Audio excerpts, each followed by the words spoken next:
No comparto el sentido del proyecto en el sentido de que sea necesario confrontar la norma impugnada con los principios rectores en materia electoral, pues puede estudiarse únicamente a la luz del derecho a la información que el quejoso estima vulnerado.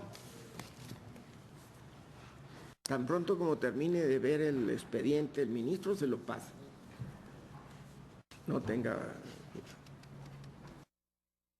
Repito, así pues, no comparto el sentido del proyecto en el sentido de que sea necesario confrontar la norma impugnada con los principios rectores en materia electoral, pues puede estudiarse únicamente a la luz del derecho a la información que el quejoso estima vulnerado. En todo caso, considero que la necesidad de confrontar un precepto con los principios electorales es una cuestión variable, que no establece parámetros firmes para determinar cuándo una norma es electoral. En este sentido, aunque el proyecto concluya con esta tesis, sí ofrece otros parámetros. Antes de esta conclusión, señala que una ley es electoral para efectos del juicio de amparo cuando su contenido verse sobre procesos electorales o sobre el ejercicio de derechos político-electorales y se relacione directa o indirectamente en dichos procesos o pueda influir en ellos. Así dice en la página 53. Ahora, veamos si la norma cumple con los parámetros. La norma versa sobre procesos electorales. Me parece que se trata de una norma bifrontal que puede tener dos lecturas. Desde un punto de vista, como lo ve el proyecto, efectivamente,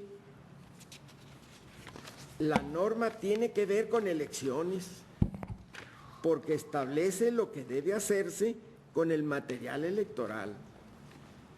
No obstante, también puede interpretarse que, aunque tenga que ver con el destino de los utensilios electorales, no necesariamente implica que tenga por objeto investir a una persona de determinado cargo público, por lo que no puede influir sobre el resultado de la elección. Me parece que el argumento del quejoso y el tiempo es lo que determinan la interpretación de la norma impugnada. Si se impugna por acceso a la información antes de que concluya el proceso electoral, independientemente del agravio, tendrá repercusión en la elección.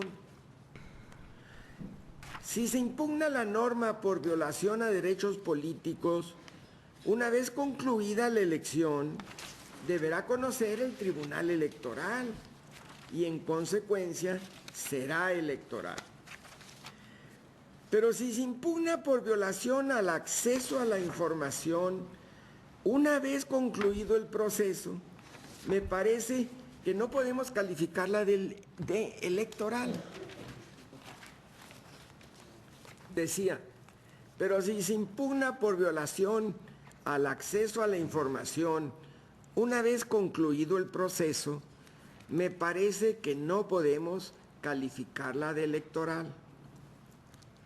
¿Influye directamente o indirectamente sobre procesos?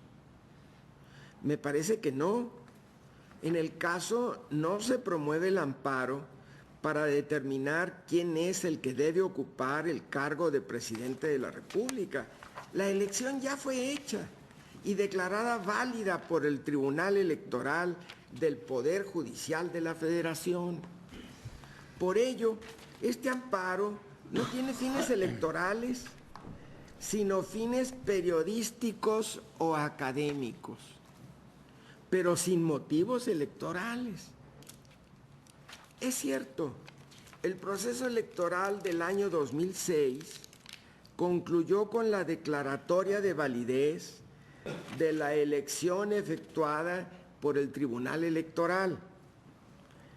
En caso de que este amparo superara esta causa de improcedencia y en el supuesto de que se concediese, no va a influir en nada en el proceso electoral, porque ya terminó, es inmodificable.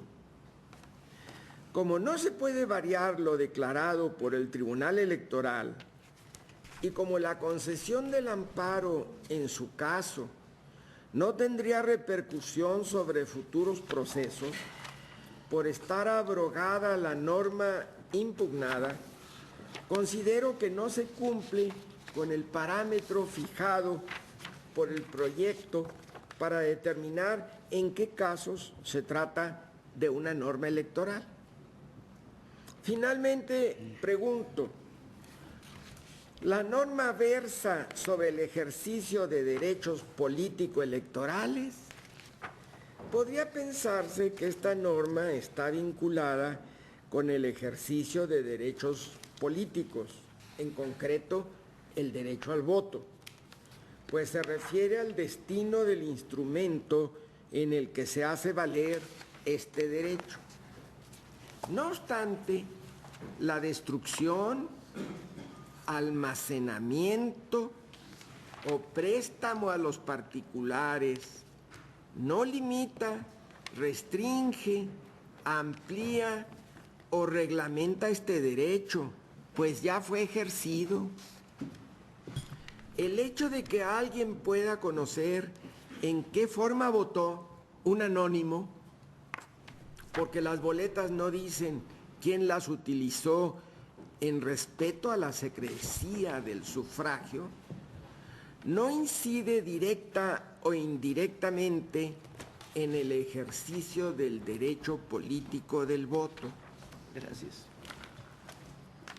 Decía, el hecho de que alguien pueda conocer en qué forma votó un anónimo, porque las boletas no dicen quién las utilizó en respeto a la secrecía del sufragio, no incide directa o indirectamente en el ejercicio del derecho político del voto.